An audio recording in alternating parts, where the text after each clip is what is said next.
Selamat pagi Baraya menjelang siang. Kondisi arus lalu lintas saat ini terpantau lancar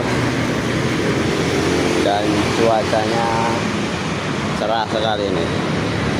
Sudah memasuki musim kemarau dan hati-hati buat para warga semuanya yang belum mematikan alat-alat dapur seperti kompor atau selalu waspada terhadap kebakaran. Dan yang di jalan hati-hati, selamat sampai tujuan, sehat dan sejahtera selalu. Kondisi arus lalu lintas yang mengarah ke arah Pasar Intes atau lampu merah Pasar Intes terpantau lancar, juga sebaliknya yang mengarah ke arah Blok M terpantau lancar ya.